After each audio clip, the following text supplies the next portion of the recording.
Now the Philistines gathered their forces for war and assembled at Socoh in Judah. They pitched camp at Ephes-Dammim between Socoh and Azekah. Saul and the Israelites assembled and camped in the valley of Elah and drew up their battle line to meet the Philistines. The Philistines occupied one hill and the Israelites another, with the valley between them. A champion named Goliath, who was from Gath, came out of the Philistine camp. His height was 6 cubits and a span. He had a bronze helmet on his head and wore a coat of scale armor of bronze, weighing 5,000 shekels. On his legs he wore bronze greaves, and a bronze javelin was slung on his back. His spear shaft was like a weaver's rod, and its iron point weighed 600 shekels. His shield bearer went ahead of him. Goliath stood and shouted to the ranks of Israel, "Why do you come out and line up for battle? Am I not a Philistine? And are you not the servants of Saul? Choose a man and have him come down to me. If he's able to fight and kill me, we will become your subjects. But if I overcome him and kill him, you will become our subjects and serve us." Then the Philistines said, "This day I defy the armies of Israel. Give me a man and let us fight each other." On hearing the Philistines' words, Saul and all the Israelites were dismayed and terrified.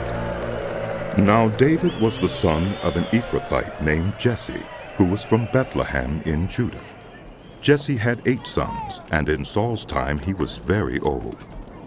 Jesse's 3 oldest sons had followed Saul to the war. The firstborn was Eliab, the second Abinadab, and the third Shammah. David was the youngest. The 3 oldest followed Saul, but David went back and forth from Saul to tend his father's sheep at Bethlehem. For 40 days the Philistine came forward every morning and evening and took his stand. Now Jesse said to his son David, "Take this ephah of roasted grain and these 10 loaves of bread for your brothers, and hurry to their camp. Take along these 10 cheeses to the commander of their unit. See how your brothers are, and bring back some assurance from them. They are with Saul and all the men of Israel in the valley of Elah, fighting against the Philistines."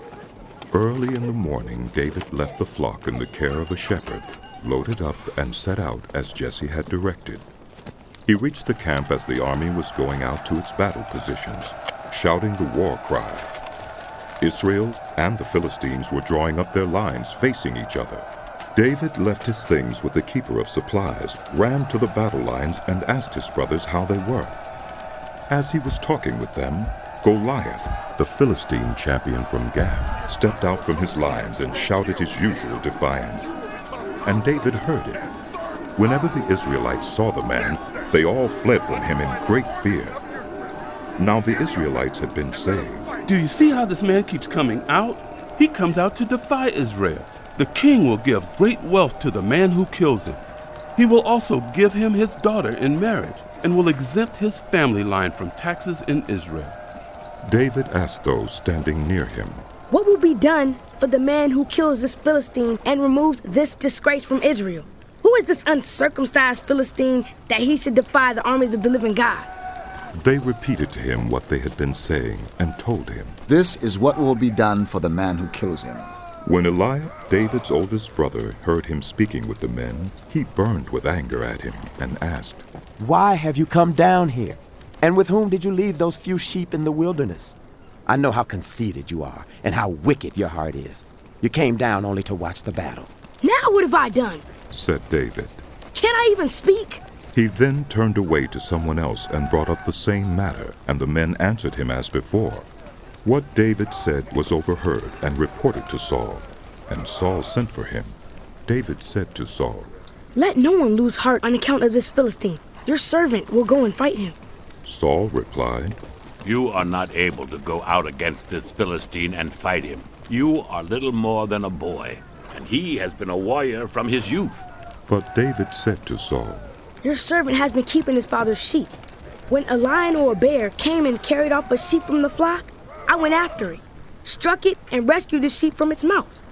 When it turned on me, I seized it by its hair, struck it, and killed it. Your servant has killed both the lion and the bear. This uncircumcised Philistine will be like one of them, because he has defied the armies of the living God. The Lord who rescued me from the paw of the lion and the paw of the bear will rescue me from the hand of this Philistine. Saul said to David, Go, and the Lord be with you. Then Saul dressed David in his own tunic. He put a coat of armor on him and a bronze helmet on his head. David fastened on his sword over the tunic and tried walking around, because he was not used to them. I cannot go in these, He said to Saul, because I am not used to them. So he took them off. Then he took his staff in his hand, chose 5 smooth stones from the stream, put them in the pouch of his shepherd's bag, and with his sling in his hand, approached the Philistine. Meanwhile, the Philistine, with his shield-bearer in front of him, kept coming closer to David. He looked David over and saw that he was little more than a boy, glowing with health and handsome, and he despised him. He said to David, Am I a dog that you come at me with sticks? and the Philistine cursed David by his gods. Come here, He said, and I'll give your flesh to the birds and the wild animals. Ah!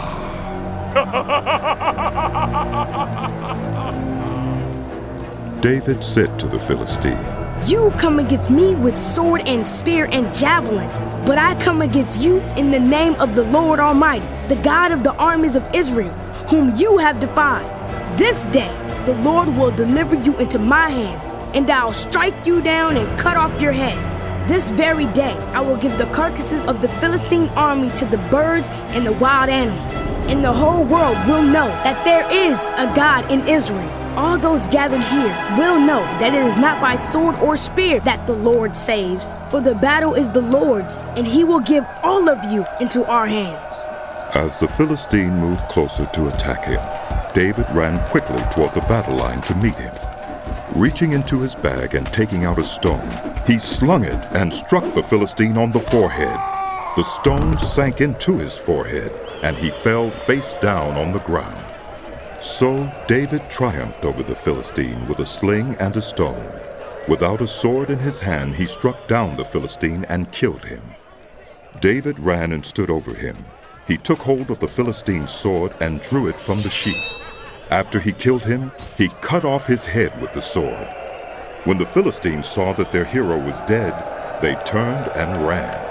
Then the men of Israel and Judah surged forward with a shout and pursued the Philistines to the entrance of Gath and to the gates of Ekron. Their dead were strewn along the She'uraim road to Gath and Ekron. When the Israelites returned from chasing the Philistines, they plundered their camp. David took the Philistines' head and brought it to Jerusalem. He put the Philistines' weapons in his own tent. As Saul watched David going out to meet the Philistine, he said to Abner, commander of the army, Abner, whose son is that young man? Abner replied, As surely as you live, your majesty, I don't know. The king said, Find out whose son this young man is. As soon as David returned from killing the Philistine, Abner took him and brought him before Saul, with David still holding the Philistine's head. Whose son are you, young man? Saul asked him. David said, I am the son of your servant, Jesse